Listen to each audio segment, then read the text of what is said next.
तर सुंदरपैकी असं ना काळं तिखट आपण वाटून आणलेलं आहे. तर 2 किलो मिरच्याचं काळं तिखट आहे हे. छानपैकी मी वाटून आणलंय. आता मी याला ना डब्यात स्टोअर करून ठेवणार आहे.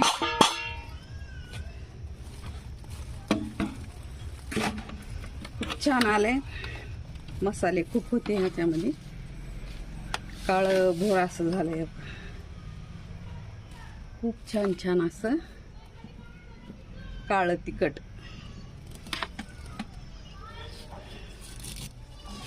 तर आपल्याला घ्यायचं आहे डब्यात भरून.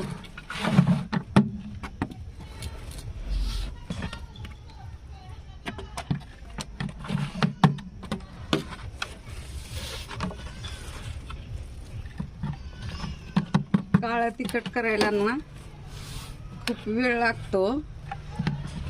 मिरच्या भाजायच्या असतात, मसाले भाजायचे असतात आणि पूर्ण भाजूनच पूर्ण न्यायचं असते वाटण्यासाठी.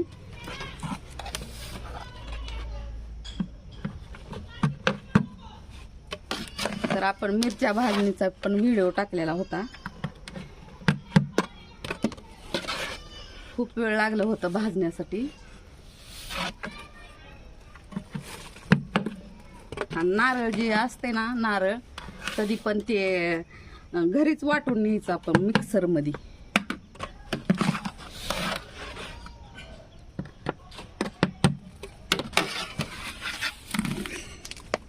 मिक्सर मध्ये का वाटून न्यायचं बघा, कारण का तर त्याच्यातच जर नेलं खोबर तर मिरची वाटलीच जात नाही.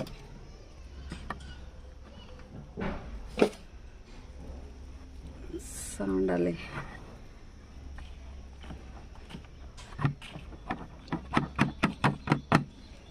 बारीक मिरची अशी वाटली जात नाही.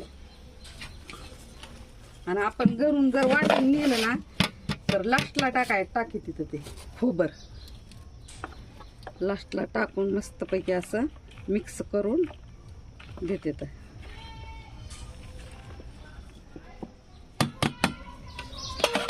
आता आपल्याला 1.5 ते 2 वर्ष काळ्या मिरच्याचं टेन्शन संपलं.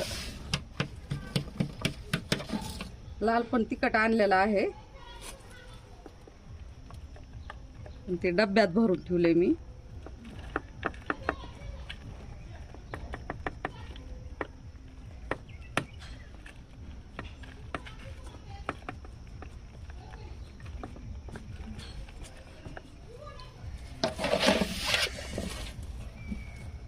चांगलं 2 किलोचं आहे वाटण.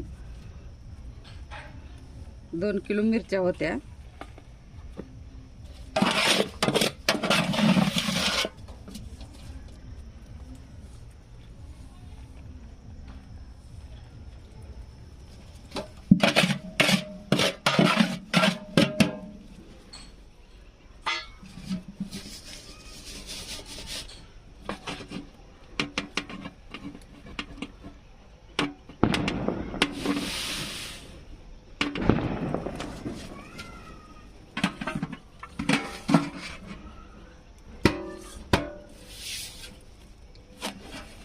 व्हिडिओ कसा वाटला, आवडला असेल तर लाईक, शेअर आणि कमेंट करा. मस्तपैकी पूर्ण झाला मसाला आहे.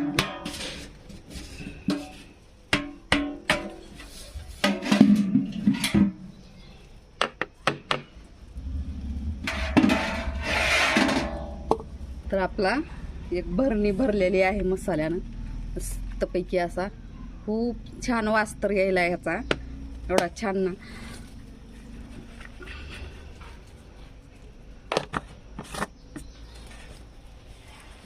आपला मिरचू झालेला आहे.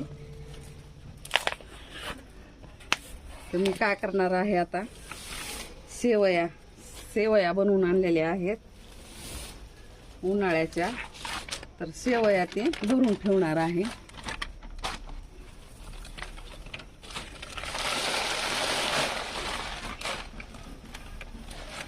मला ज्वारीचे पापड बनवायचे आहेत. तर ज्वारीच्या पापड्यासाठी का मी ज्वारी भिजू घातलेली आहे.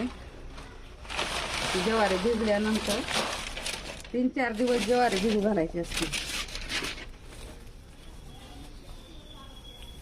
भिजल्यानंतर 4 दिवसानंतर त्याचं चीक काढून पापड्या बनवायच्या असतात.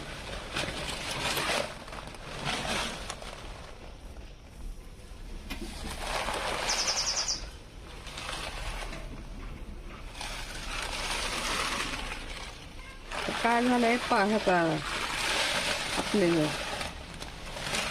शेवया आहेत ना, तर शेवयाचा थोडा चुराच झालाय आणण्या नेण्यात, वाळू घालण्यात.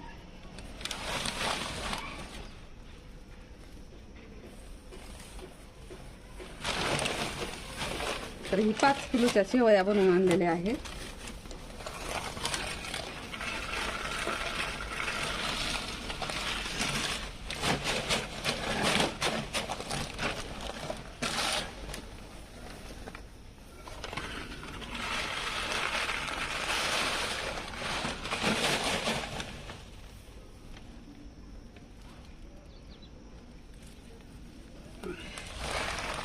तर दोन दिवस उन्हात वाळू घातलेल्या होत्या, त्याच्यानं का शेवया खूप छान वाळल्या. आता